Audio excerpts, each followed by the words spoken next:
Hi මගේ අලුත් video එකට ඔයාලා හැම කෙනෙක්ම ආදරෙන් පිළිගන්නවා. අද මගේ ජීවිතේ ලස්සනම දවසකට මමම මාව සූදානම් කරගන්න යන්නේ. මුලින්ම මුණ හොඳට ක්ලෙන්සර් කරලා ටෝනර් කරලා ඊළඟට MAC එකේ ප්‍රයිමර් එක ඇප්ලයි කරා.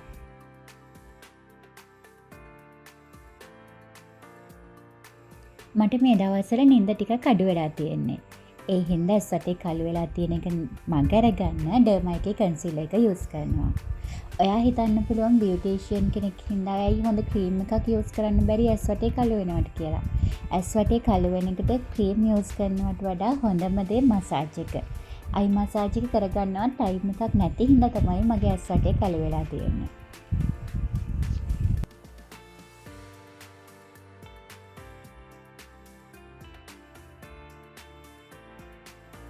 ඊට පස්සේ කන්සීලර් එක හොඳට බ්ලෙන්ඩ් කරලා ඩර්මා එකේම ෆික්සින් පවුඩර් එක දාලා ෆික්ස් කරගත්තා. සාමාන්‍යයෙන් මම හෙවි මේකප් වලට කැමති නැහැ. මම කැමති ලයිට් මේකප් එකකට. ඉතින් ඒ හින්දා මම හිතුවා අද ෆයෝරා එකේ ෆවුන්ඩේෂන් වලින් මගේ මේකප් එක කරගන්නවා කියලා.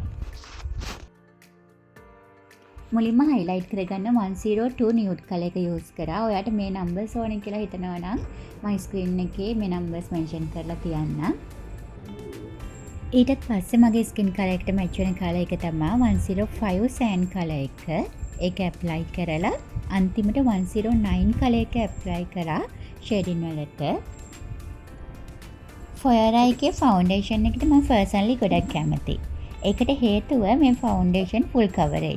දවසම තියාගන්නත් පුළුවන්. ඒ වගේම ස්මූත් ඇප්ලයි කරන්නත් පුළුවන්. ඉතින් ඔයාත් ෆොයරා එකේ ෆවුන්ඩේෂන් යූස් කරන කෙනෙක් නම් කමෙන්ට් එකක් දාගෙන යන්න ඔයාගේ අදහස්. ඒ වගේම මේ ෆවුන්ඩේෂන් යූස් කරනකොට ප්‍රශ්න තිබ්බනම් ඒ දේවල් ගැනත් පොඩි කමෙන්ට් එකක් දාගෙන යන්න.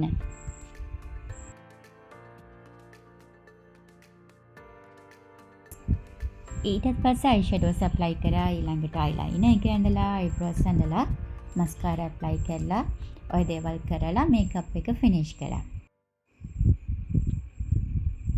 මේකප් එක කරලා ඉවරනාට පස්සේ මම කොණ්ඩේ අයන් කරලා පොනිටේල් එකක් දැම්මා. මොකද දැන් කොණ්ඩේ හොඳටම කර්ල් වෙලා තියෙනවා. අවුරුදු 1කමාරකින් විතර කොණ්ඩේ හැදුවේ නැහැ. අද මම ඔසරිය අඳින්නේ. මම මේ ඔසරිය අඳින්නේ අවුරුදු ගානකට පස්සේ. 2015 අන්තිමට වැඩට ඇඳලා පස්සේ තමයි මම මේ ඔසරිය අඳින්නේ. ඉතින් මං හිතුවා මං දැන් මහත් වෙලා හින්දා කැතට පෙනෙයි කියලා. හැබැයි ඒ වගේ වුණේ නැහැ. මට එදා මාව ලස්සනට පෙනුණා. මම මේ ගමන යන්න හරිම සතුටින් තමයි ලෑස්ති වුණේ. උදේම නැගිටලා කෑම හදලා දොයින්ටයි හස්බන්ඩ්ටයි කන්න පොඩි පොඩි දේවල් බොක්ස් එකකට දාලා එයාලගේ ඇඳුම් ලෑස්ති කළා. කටිම දොයින්ට සැපට යන්න යාගේ පිලෝ එකයි බෙඩ්ෂීට් එකයි එහෙම දාගෙන ඒ දේවල් කරගෙන තමයි මම ලෑස්ති වුණේ. ඒත් ඉතින් එදා වුණ නරකම දේ මොකද කියලා දන්නවද? එදා PMIC එක ලං කරලා අපේ වාහනේ කැඩුනා. මේ ගිනි ගහන ආවේ හස්බන්ඩ් දෝනියම මැනේජ් කරගෙන වාහනේත් හදාගන්න එක කොච්චර අමාරු දෙයක්ද කියලා මම දන්නවා. ඒත් මට ඒ දෙන්නම දාලා පික්මී එකක් දාගෙන BMS එකට යන්න ඕන මගේ වෙලාව පරක්ක වෙන හින්දා. ඉතින් අපි ගෲප් ෆොටෝස් එහෙම අරගෙන අපේ හෝල් එකට ගියා. මේ වෙනකොට සඳු කතා කරලා කිව්වා ඒ දෙන්නට එන්න බැරි වෙයි. පුළුවන් තරම් try කරනවා යනකොට මාත් එක්කම අපහු ගෙදර යන්න කියලා. ඉතින් මේ ගමනේදී මම තේරුම් ගත්ත එකම දේ කොයිතරම් අපි හින මැව්වත් කොයිතරම් බලාපොරොත්තු තියාගත්තත් සමහර වෙන්න තියෙන දේවල් නවත්තන්න බෑ කියන එක. මේ වගේ පුංචි පුංචි සිතුවීම් ඕනම කෙනෙක්ට ඕනම වෙලාවක සිද්ධ වෙන්න පුළුවන්. ඒත් මං ඒ වෙලාවේ නම් දුක් වුණා. මේ තරම්ම සතර දවසක දුක් වෙන්න මම මේ තරම් අවාසනාවන්තයිද කියලා.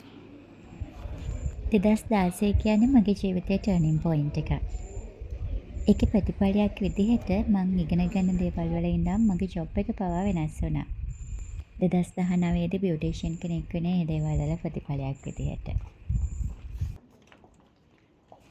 මුළු ලෝකෙම මාව කොයි විදිහට අඳුරගත්තත් මට මාව දකින්න ඕන විදිහක් තිබුණා. ඉතින් මොහොතින් මොහොත මම මට දකින්න ඕනේ මාව බවට පරිවර්තනය කරන්න වැඩ කළා.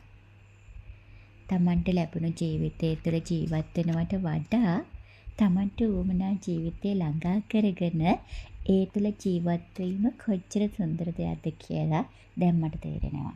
දීර්ඝායුෂ ප්‍රාර්ථනා කරමින් දවස ආරම්භ කරන රටක් ඔය දිගේ.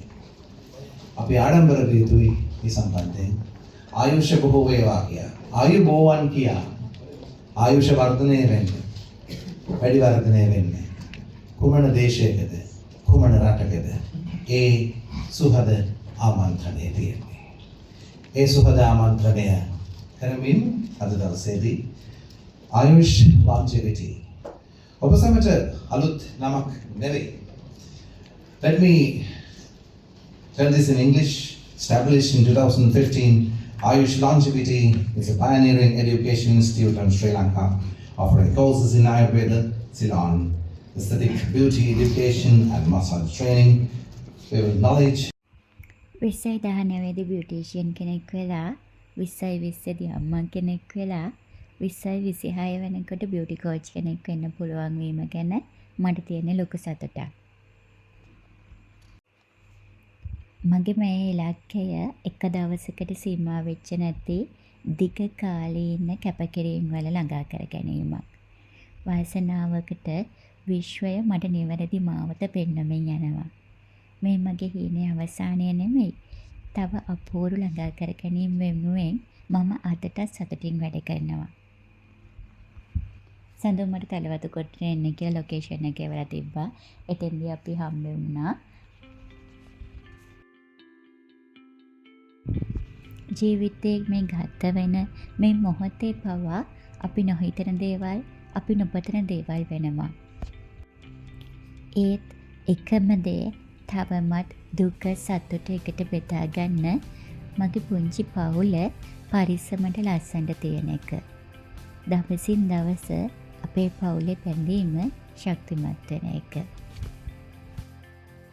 මේ හැම ළඟා කර ගැනීමක් ළඟම මම ළඟ ආදරෙන් හිටපු හැම කෙනෙක්ටම අනේක වාරයක් ස්තුතියි.